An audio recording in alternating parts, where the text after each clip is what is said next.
اللہ رب العزت نے اہل ایمان کو قرآن مجید برہان رشید میں اپنے رسول صلی اللہ علیہ وآلہ وسلم اور اولی الامر کی اطاعت کا حکم ارشاد فرمایا۔ یہ سورہ نساء کی آیت نمبر 59 ہے کہ یا ایھا الذین آمنوا، اے ایمان والو، اطیعوا اللہ، اللہ رب العزت کی اطاعت کرو، اللہ کا حکم مانو، وَأَطِیعُوا الرَّسُولَ، اللہ کے رسول کا حکم مانو، وَأُولِي الْأَمْرِ مِنْکُمْ، اور جو تم میں سے امر والے ہیں، اولی الامر ہیں، ان کی اتباع کرو۔ اور اولی الامر اس سے مراد کیا ہے؟ حضرت عبداللہ بن عباس رضی اللہ تعالی عنہ آپ فرماتے ہیں اولی الامر منکم یعنی اہل الفقہ والدین، کہ اولی الامر سے مراد کیا ہے؟ وہ جو فقہ والے اور دین والے ہیں، یعنی علماء معتبر، ان کی اتباع کرو۔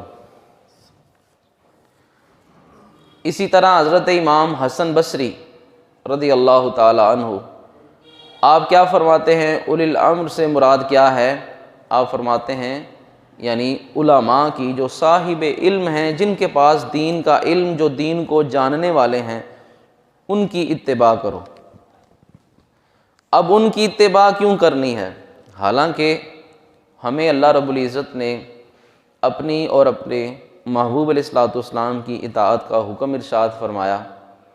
جب بھی اللہ کا کوئی نبی دنیا میں، اللہ کا نبی یا رسول وہ تشریف لائے تو انہوں نے اللہ رب العزت کا پیغام لوگوں تک پہنچایا کہ اللہ کی اطاعت کرو، اور چونکہ میں اللہ کا نبی، اللہ کا رسول ہوں، اس لیے میری بھی اطاعت کرو۔ یعنی ہر دور میں اللہ رب العزت نے لوگوں کی رہنمائی کے لیے عملی طور پر ایک نمونہ پیش کرنے کے لیے اپنے نبی اور رسول مبعوث فرمائے کہ جو میرا حکم ہے، میرا نبی اور میرا رسول جو ہوگا وہ اس حکم پر عمل کر کے ان کو بتائے گا اس طرح سے عمل کرنا ہے۔ اب سارے انبیاء اور رسول جتنے بھی تشریف لائے، اللہ اور اس کے رسول کی اطاعت کا ہی امت کو حکم تھا، لیکن یہاں پر اللہ رب العزت نے قرآن مجید میں اپنی اطاعت، اپنے رسول کی اطاعت اور اولی الامر کی اطاعت کا حکم ارشاد فرمایا۔ اب اس کا کیا مقصد، اس کی کیا وجہ اور اس کا کیا سبب ہو سکتا ہے؟ اب اس کی تھوڑی سی وضاحت آپ سمجھ لیں کہ قرآن مجید میں سورہ نحل اس کی آیت نمبر 43 ہے کہ اللہ رب العزت نے ارشاد فرمایا فَاسْأَلُوا أَهْلَ الذِّكْرِ إِن كُنتُمْ لَا تَعْلَمُونَ، ذکر والوں سے، علم والوں سے پوچھو اگر تمہیں علم نہ ہو۔ اگر تمہیں کسی چیز کا علم نہیں ہے تو جو اس چیز کا علم رکھتا ہے اس سے سوال کر لو، اس سے پوچھ لو اس چیز کے بارے میں۔ ہماری طبیعت خراب ہوتی ہے، ہمیں اپنی اس بیماری کا علاج پتہ نہیں ہوتا، ہم کس سے پوچھتے ہیں؟ کسی طبیب سے، کسی ڈاکٹر سے، کسی حکیم سے۔ کیوں؟ کہ مجھے جو بیماری لاحق ہے، اس بیماری کا علاج اسی کو معلوم ہوگا، کیونکہ یہ علاج کرنے والا ہے، اس نے طب پڑھی ہوئی ہے، اس نے حکمت پڑھی ہوئی ہے، اس نے ڈاکٹریٹ کی ڈگری حاصل کی ہوئی ہے، یہ MBBS ڈاکٹر ہے۔ اب میری بیماری، مجھے تو اس کا اتنا پتہ نہیں کہ نزلہ آ رہا ہے، اس موسم میں جو نزلہ ہوتا ہے وہ کس وجہ سے ہوتا ہے، گرمیوں میں جو نزلہ زکام ہوتا ہے اس کی وجہ کیا ہوتی ہے۔ اب آپ کسی حکیم کے پاس جائیں تو وہ آپ کی نبض پکڑ کے بتا دے گا آپ کو گرمی ہوئی ہے، آپ کو سردی ہوئی ہے، آپ کو خشکی ہوئی ہے۔ اب وہ آپ کے اندر کا مزاج بتا کر پھر آپ کو دوا دے گا کہ جو آپ کی اس بیماری کو دور کر سکے۔ اب ہر بندہ گھر میں بیٹھے خود بخود کوئی نہ کوئی چیزوں کا اپنے اوپر تجربہ کرتا رہے، تو پھر اسی لیے تو کہتے ہیں نیم حکیم خطرہ جان، کہ جس کو اتنی حکمت نہیں آتی ہے، جس کو اتنا پتہ نہیں ہے، تو وہ اپنی جان کا نقصان کر لے گا۔ تو اسی طرح ہمیں کوئی ایسا معاملہ پیش آ گیا، کنسٹرکشن کے حوالے سے ہم نے گھر بنانا ہے، ہم نے کوئی عمارت تعمیر کرنی ہے، مارکیٹ بنانی ہے، جگہ لے لی ہے، تو اب اس کی تقسیم کیسے کی جائے، کیسے اس کے کمرے یا اس کی بلڈنگ اور اس کی دکانوں کا کیا نقشہ ہونا چاہیے کہ جس انداز میں یہ بنے اور اس کا ہم زیادہ سے زیادہ فائدہ اٹھا سکیں، تو وہ پوچھنے کے لیے ہم کسی ڈاکٹر کے پاس نہیں جائیں گے کہ یار وہ تو بڑا سیانہ بندہ ہے کہ ڈاکٹر کو جب میں نے اپنی بیماری کا پوچھا تھا اس نے مجھے ایک پوڑی دی ہے اور اسی وقت مجھے آرام آ گیا، لہٰذا میں اپنی جگہ کا جو مسئلہ ہے یہ بھی ڈاکٹر کے پاس لے کر جاتا ہوں۔ نہیں، وہ اس کا مسئلہ کسی انجینئر کے پاس لے کر جائے گا، کسی ٹھیکیدار کے پاس، کنٹریکٹر کے پاس لے کر جائے گا کہ یہ میری جگہ کا مسئلہ ہے، میں نے یہاں تعمیر کرنی ہے، اب آپ مجھے مشورہ دیں کہ میں کس طرح سے تعمیر کروں۔ اسی طرح کوئی کورٹ کچہری کا ہمیں کوئی مسئلہ پیش آ گیا تو ہم کسی انجینئر کے پاس نہیں جائیں گے، کس کے پاس جائیں گے؟ ہم کسی وکیل کے پاس، ایسا بندہ جو پاکستان کا اب یہ مسئلہ ہے تو جو بندہ پاکستانی قوانین کو زیادہ سے زیادہ جاننے والا ہو، ایکسپرٹ ہو، ہم کوشش کریں گے اس کے پاس جا کر اپنا مسئلہ پیش کریں۔ یہ کوئی معمولی سی اور سادہ سی بات ہے، کوئی مشکل سی بات نہیں ہے کہ جب بھی کسی بندے کو کوئی مسئلہ پیش آئے گا تو وہ اس مسئلے سے متعلق جو فرد ہوگا جس کے پاس اس کا حل یا اس کا علم موجود ہوگا، اس چیز میں وہ ماہر ہوگا، ہم اس کے سامنے جا کر اپنا مسئلہ پیش کریں گے۔ تو اسی لیے ہمیں رب تعالیٰ نے ارشاد فرمایا فَاسْأَلُوا أَهْلَ الذِّكْرِ إِن كُنتُمْ لَا تَعْلَمُونَ، اگر تمہیں پتہ نہیں ہے تو جو علم والے ہیں ان سے پوچھ لو، ان سے سوال کر لو، ان کے سامنے اپنا مسئلہ رکھو، مجھے دین کے اس مسئلے کی سمجھ نہیں آ رہی، آپ مجھے بتا دیں۔ اب بعض ہم میں سے احباب ایسے ہیں، کیونکہ اب یہاں پر آقا علیہ الصلوۃ والسلام کا وہ فرمان بھی ہے جو اس آیت کی بڑی خوبصورت تفسیر کر رہا ہے۔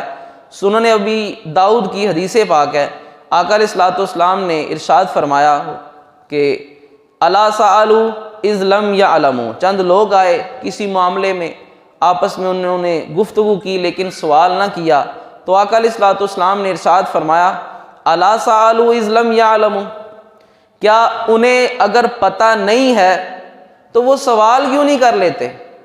کیوں؟ فَإِنَّمَا شِفَاءُ الْعَيِّ السُّؤَالُ، کہ جو جہالت اور لا علمی ہے اس کی شفا اور اس کا علاج پوچھنے میں ہے۔ مجھے نہیں پتہ، میں نے کسی سے مسئلہ کبھی پوچھا ہی نہیں، مجھے جھجک آتی ہے، مجھے شرم محسوس ہوتی ہے، اب میں نے وہ مسئلہ کسی کے سامنے رکھا ہی نہیں، کسی سے میں نے وہ مسئلہ پوچھا ہی نہیں، تو بتائیں کیا مجھے کبھی وہ مسئلے کا جواب آئے گا؟ جب میں نے پوچھا نہیں کسی سے اس کے بارے میں معلومات نہیں لی، کسی کے سامنے سوال نہیں رکھا، تو اب سوال ہی کسی کے سامنے نہیں رکھا تو مجھے اس کا جواب بھی معلوم نہیں ہوگا۔ تو آقا علیہ الصلوۃ والسلام نے ارشاد فرمایا کہ جو جہالت اور لا علمی ہے اس کا علاج کیا ہے؟ کسی اہل علم سے پوچھ لینا۔ اب سوال یہاں پر ہوتا ہے، اور بعض لوگ کہتے ہیں کہ ہر بندہ اس پر یہ لازم ہے کہ وہ دین کو خود پڑھے، دین کو خود پڑھ کر اور خود عمل کرے، کسی سے پوچھنا یا کسی کی تقلید کرنا۔ اور اب تقلید کا معنی اور مفہوم کیا ہے کہ کسی سے پوچھنا یا کسی سے پوچھ کر اس پر عمل کرنا، یہ غلط ہے، یہ ناجائز ہے۔ ہر بندہ خود دین پڑھے اور خود اس پر عمل کرے۔ اب اس کا جواب میں نے یا کسی اور نے کیا دینا ہے؟ اس کا جواب خود رب تعالیٰ کی ذات دے رہی ہے۔ یہ سورہ توبہ ہے، 10ویں پارے میں سورہ توبہ، بلکہ 11ویں پارے میں یہ آیت ہے، سورہ توبہ کی آیت نمبر 122 ہے۔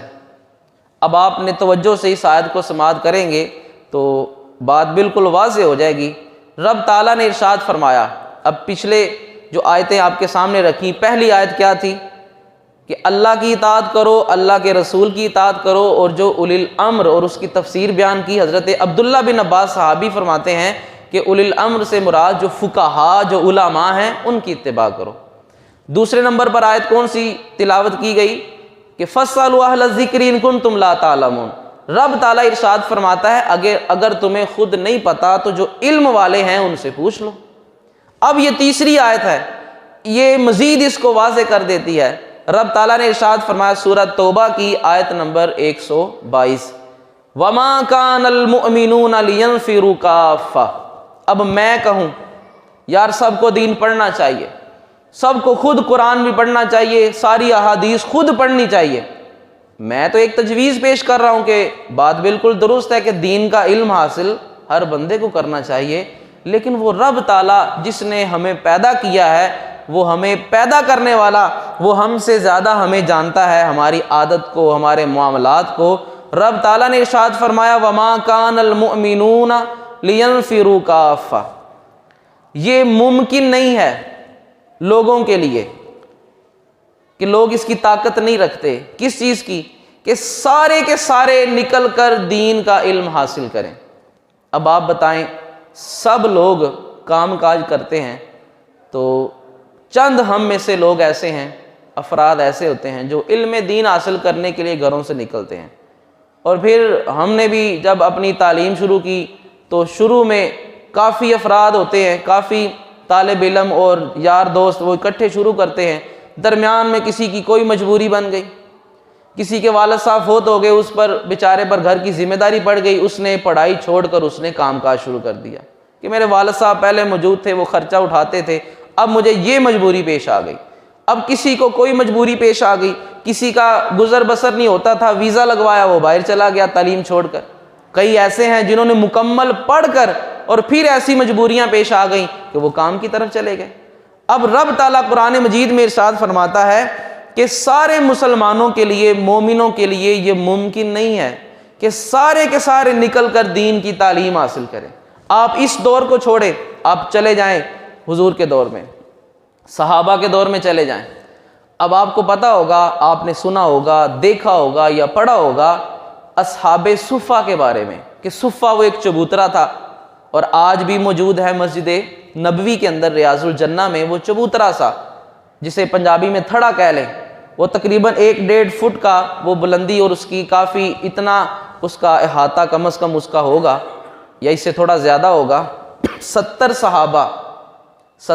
صحابہ ہر وقت مسجد نبوی میں رہتے، وہ جو غربا، فقراء کہ جن کے پاس اتنی طاقت نہیں وہ کاروبار کر سکے، وہ مسجد میں ہر وقت موجود رہتے، جس کو عام زبان میں صفہ یونیورسٹی کہا جاتا ہے، کہ آقا علیہ الصلوۃ والسلام کی یونیورسٹی اور اس جامعہ کے وہ طالب علم، وہ 70 صحابہ، جن میں حضرت ابو ہریرہ رضی اللہ تعالیٰ عنہ بھی ان میں شامل ہیں۔ اب مسجد میں صحابہ کی طرف سے جو مخیر حضرات ہوتے، وہ کچھ نہ کچھ آقا علیہ الصلوۃ والسلام کی بارگاہ میں کبھی کھانا پیش کر دیتے، کبھی کچھ نہ کچھ بھیج دیتے، تو ان کا بھی اس سے گزر بسر ہوتا۔ وہ فقیر یعنی غریب جو صحابہ تھے، ان میں زیادہ تعداد ان کی تھی۔ اب باقی جو تھے وہ تعلیم حاصل کرنے کے لیے اتنا وقت نہیں دیتے، بلکہ اپنے کاروبار میں کوئی وقت دیتا، کوئی تجارت کے لیے شام کی طرف جا رہا ہے، کوئی آقا علیہ الصلوۃ والسلام نے کسی کو گورنر بنا کر بھیجا ہوا ہے، کسی کو آقا علیہ الصلوۃ والسلام نے سفیر بنا کر بھیجا ہوا ہے۔ اب حضور کی بارگاہ میں ہر صحابی ہر وقت موجود نہیں ہوتا تھا، ایک دوسرے سے بھی صحابہ حدیث آ کر پوچھا کرتے تھے، اور بعض چیزیں آقا علیہ الصلوۃ والسلام نے خطبے میں اب جب ارشاد فرمائیں، اب سارے صحابہ موجود ہیں لیکن کوئی سفر پر بھی تو موجود ہے نا۔ حضور نے ارشاد فرمایا سامنے والوں نے تو سن لی لیکن باہر والوں نے نہیں سنی۔ آقا علیہ الصلوۃ والسلام گھر میں موجود ہے، اور آپ نے سیدہ عائشہ صدیقہ یا اپنی کسی زوجہ سے کوئی جملہ کہا، کوئی بات کی، تو انہوں نے بیان کی بعد میں لوگوں سے، لیکن صحابہ کو اس کا پتہ نہیں چلا۔ اب حضور کی بارگاہ میں وہ صحابہ بیٹھے ہوئے ہیں جو ہر وقت علم حاصل کرتے، کچھ وہ ہوتے کہ جن کے پاس اتنا وقت نہ ہوتا اور وہ اپنے کام کاج میں مشغول ہوتے۔ یہی رب تعالیٰ نے قرآن مجید میں ارشاد فرمایا، ہر ایک کے لیے یہ ممکن نہیں ہے کہ وہ مکمل دین کا علم حاصل کرے۔ اب اس کا علاج کیا ہے، اس کا حل کیا ہے کہ یا اللہ اگر سارے نہیں دین کا علم حاصل کر سکتے، عمل تو دین پر سب نے کرنا ہے۔ نماز کیسے کیسے فرض ہے اور نماز کا طریقہ کیا کیا ہے، اتنی احادیث کی کتابوں میں ہر چیز کا طریقہ موجود ہے۔ اب ہر بندے نے نماز پڑھنی تو ہے، لیکن ہر بندہ وہ ساری کتابیں نہیں پڑھ سکتا۔ اب زکوٰۃ تو ہر بندے پر فرض ہے جو صاحب مال ہے، حج جس کے پاس مال اور توفیق ہے اس پر فرض ہے، لیکن اب حج کا طریقہ اور اس بارے میں احادیث اور اتنا ذخیرہ ہر بندہ نہیں پڑھ سکتا۔ اب یا اللہ تو نے ہمیں حکم دیا ہے دین پر عمل کرنے کا، اور تو خود ارشاد فرما رہا ہے کہ ہر بندہ نکلے اور دین کا علم حاصل کرے، یہ ممکن نہیں ہے۔ اب اس کا حل کیا ہے؟ فلولا نفر من کل فرقۃ منہم طائفۃ، اب فلولا نفر تو کیوں نہیں نکلتے، فلولا نفر کیوں نہیں نکلتے، من کل فرقۃ، فرقہ کسے کہتے ہیں؟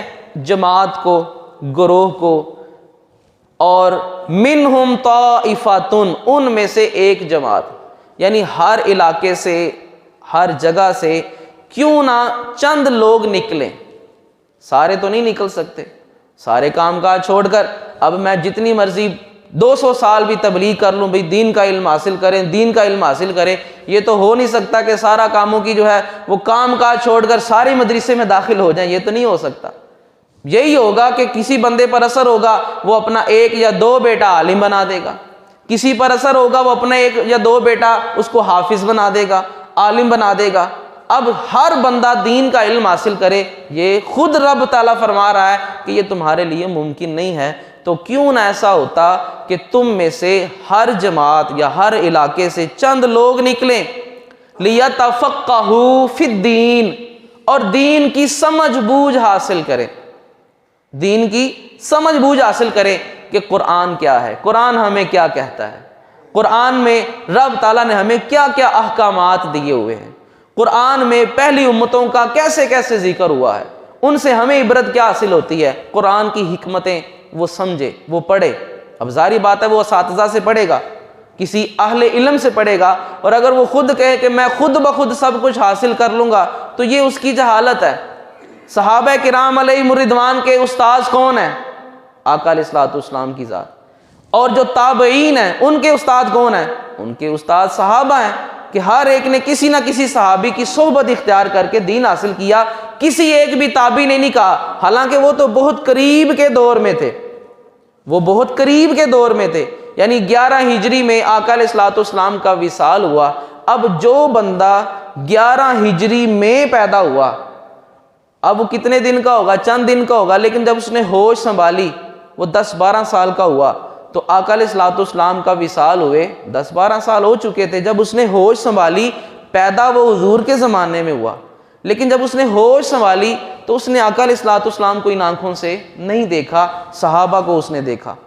اب زمانہ کتنا قریب ہے، تو اس نے کہاں سے علم حاصل کیا؟ اس نے صحابہ سے علم حاصل کیا۔ بھی آپ بتائیں جنہوں نے حضور کو دیکھا ہے، حضور کیا کیا کرتے تھے؟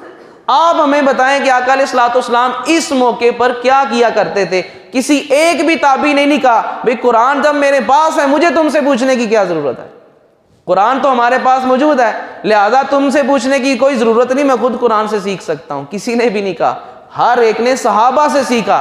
پھر تابعین کے بعد تبع تابعین آئے، اب انہوں نے تابعین سے پوچھا بھئی تم تو وہ لوگ ہو جنہوں نے حضور کے صحابہ کی زیارت بھی کی ہے، ان سے علم بھی حاصل کیا ہے، لہذا تم ہمیں بتاؤ کہ حضور نے ان کو کیا دین دیا تھا جو انہوں نے تمہیں آگے سکھایا۔ اب یہ ایک سلسلہ ہے، ایک کڑی ہے، اور اسی کو سند کہتے ہیں، کہ جو جتنے بھی محدثین ہیں انہوں نے احادیث بیان کی، ایک پوری سند بیان کی۔ میں نے اپنے استاد سے سنا، میرے استاد نے اپنے استاد سے سنا، انہوں نے تابعی سے سنا، انہوں نے صحابی سے سنا، انہوں نے آقا علیہ الصلوۃ والسلام سے سنا کہ آپ نے یوں ارشاد فرمایا۔ اب یہ ایک سلسلہ ہے دین کے اندر، اور جو یہ کہے کہ میں اس سلسلے کو نہیں مانتا، یا میں ڈائریکٹ خود جا کر پڑھوں گا اور خود جو مجھے سمجھ میں آئے گا تو میں صرف اسی کو مانوں گا، تو وہی تو بندہ جاہل اور وہی تو بندہ گمراہ ہوگا جو سلف صالحین کے طریقے کو چھوڑے گا۔ اب میں جتنا مرضی ذہین ہو جاؤں، ساری دنیا کے عقل مند مل کر یہ کہہ دیں کہ اس سے بڑھ کر کوئی عقل مند بندہ نہیں ہے، تو بتائیں کیا صحابہ جنہوں نے حضور کو دیکھا یا جنہوں نے حضور سے قرآن سنا اور آقا علیہ الصلوۃ والسلام سے قرآن کی تفسیر بھی سنی، بتائیں کیا میرے پاس ان سے زیادہ علم آ جائے گا؟ تو یہ ایک فرق ہے ہمارے اور ان کے درمیان۔ اب رب تعالیٰ نے ہمیں کیا بتایا؟